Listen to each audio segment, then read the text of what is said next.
প্রিয় শিক্ষার্থী ভাইরা, এখন আপনাদের সামনে যে বিষয়টি উপস্থাপন করব বিষয়টির নাম হচ্ছে লোকাল হোস্ট। আমরা অনেকেই হয়তো এই শব্দটির সাথে পরিচিত, কিন্তু যারা ওয়েবসাইটের ব্যাপারে একেবারেই নতুন তাদের উদ্দেশ্যে বলছি যে লোকাল হোস্ট হচ্ছে একটি ক্লায়েন্ট সাইট, অর্থাৎ আপনার পিসিতেই শুধুমাত্র কোনো ওয়েবসাইটকে ভিজিট করা যাবে। অর্থাৎ আপনি এটিকে একটি টেস্ট করার জন্য টেস্ট সম্প্রচার হিসেবে ধরে নিতে পারেন। তো এক্ষেত্রে আমরা এখন দেখতে পাচ্ছি যে আমাদের গুগল ক্রোমের এই ব্রাউজারে এখন আছে nextborishal.com। যেহেতু আমরা এখন অনলাইনে আছি সেহেতু আমরা nextborishal.com এই সাইটটিকে দেখতে পাচ্ছি। কিন্তু যদি এমন হতো যে আমরা nextborishal.com-কে শুধুমাত্র আমার পিসিতেই দেখা যাবে, কিংবা যে কোনো বিষয় অনলাইনে উপস্থাপনের পূর্বে যদি চাই যে তার রাফ কপি, তার টেস্ট কপি শুধুমাত্র আমি একবার চেক করার জন্য আমার কম্পিউটারেই দেখব, তবে আমরা কিন্তু লোকাল হোস্ট ব্যবহার করতে পারি। লোকাল হোস্ট ব্যবহারের ক্ষেত্রে আমাদের যে বিষয়গুলো দরকার হবে, আপনার কম্পিউটারে ইনস্টলকৃত থাকতে হবে অ্যাপাচি, পিএইচপি, মাইস্কেল। এই তিনটি সফটওয়্যার আলাদা আলাদাভাবে আপনার কম্পিউটারে ইনস্টল করা থাকতে হবে। আর যদি এমন চান যে তিনটি সফটওয়্যার ইনস্টল না করে আমি খুব সহজেই একটি সফটওয়্যারের মাধ্যমে কিংবা একটি প্রোগ্রামের মাধ্যমে এই তিনটির কাজ করিয়ে নেব, তখন আমরা লোকাল হোস্টের ক্ষেত্রে ব্যবহার করতে পারি এক্সাম্প নামের এই অ্যাপ্লিকেশনটি। এক্সাম্পকে যদি আমরা ব্যবহার করি তাহলে আমরা খুব সহজেই অ্যাপাচি, পিএইচপি, মাইস্কেল সবগুলো জিনিস একত্রে পেয়ে যাব। আমরা আপনাদের সোর্স ফোল্ডারে এই এক্সাম্প সফটওয়্যারটি দিয়ে দিয়েছি। এটি একটি জিপ ফাইল হিসেবে এই মুহূর্তে আছে। এটি এক্সট্র্যাক্ট করে আপনাদের পিসিতে ব্যবহার করতে পারবেন। এর ব্যবহারের সুবিধা হচ্ছে যে এই অ্যাপ্লিকেশনটি ব্যবহারের ফলে আপনি আপনার ব্রাউজারে, অর্থাৎ আপনার কম্পিউটারের নিজস্ব ব্রাউজারে আপনি খুব সহজেই আপনার ওয়েবসাইটকে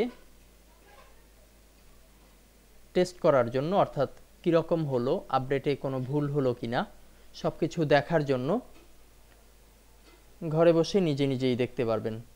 এবং যখন আপনি দেখবেন যে এখানে সংশোধন করা হয়েছে কিংবা আপনি যেটি পাবলিশ করতে চান সেই বিষয়টি ঠিক আছে, তখনই কেবল আপনি সেই বিষয়টিকে সার্ভারে আপলোড করবেন। তো এটি হচ্ছে এক্সাম্পের মূল কথা, যার মাধ্যমে আমরা খুব সহজেই যে কোনো ডাটাবেজ, ডায়নামিক ওয়েবসাইটের জন্য পিএইচপি, মাইস্কেলের যেই ব্যবহার, সবগুলো জিনিসকে আমরা একত্রে ব্যবহার করতে পারবো আমাদের এই এক্সাম সফটওয়্যারের মাধ্যমে। এটি অবশ্যই আপনাদের সোর্স ফোল্ডারে দেওয়া হয়েছে এবং সেখান থেকেই আপনারা এটিকে ব্যবহার করবেন। কিন্তু এটি ব্যবহারের জন্য আপনাকে শুরুতে যে কাজটি করতে হবে সেই কাজটি সম্পর্কে এখন একটু আলোচনা করছি। ধরুন আমরা এখন আছি সোর্স ফোল্ডারে। আপনাদের সিডির সোর্স ফোল্ডারে এরকমেরই থাকবে। আমরা সোর্স ফোল্ডার থেকে এক্সাম্প এই সফটওয়্যারটিকে ডাবল ক্লিক করব। ডাবল ক্লিকের পরে এখন আমরা দেখতে পাচ্ছি যে এখানে একটি বড় অ্যাড্রেস দেওয়া হয়েছে।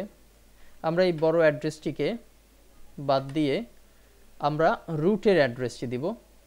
ধরুন আমরা এই অ্যাপ্লিকেশনটিকে ব্যবহার করতে চাই আমাদের রুটে যে জায়গাগুলো আছে, এখানে C drive, D drive, G drive, E drive, F drive. Root বলতে আমি বোঝাতে যাচ্ছি যে ভিডিও ক্লিকের পরে, অর্থাৎ জি ড্রাইভ, এখানে যে আমরা দেখতে পাচ্ছি জি ক্লোন স্ল্যাশ, এটি হচ্ছে রুট। আবার ধরুন F drive, F clone slash, এটি হচ্ছে রুট। আবার ধরুন ই ড্রাইভ, ই ক্লোন স্ল্যাশ, এটি হচ্ছে রুট। ধরুন আমরা আমাদের সোর্স ফোল্ডার থেকে, এখানে যে সোর্স ফোল্ডার যেটি আপনাদের সিডিতে আছে, সেখান থেকে আমরা চাচ্ছি যে এটিকে আমরা ই ড্রাইভে দিব। তো সেটি ই ড্রাইভে ইনস্টল হবে যদি আমরা এখান থেকে সম্পূর্ণ অ্যাড্রেসটিকে কেটে দেই এবং ই ক্লোন স্ল্যাশ এই জিনিসটি রেখে এক্সট্র্যাক্ট এই অপশনে যদি ক্লিক করি, তাহলে দেখুন এখানে এক্সট্র্যাক্ট হচ্ছে।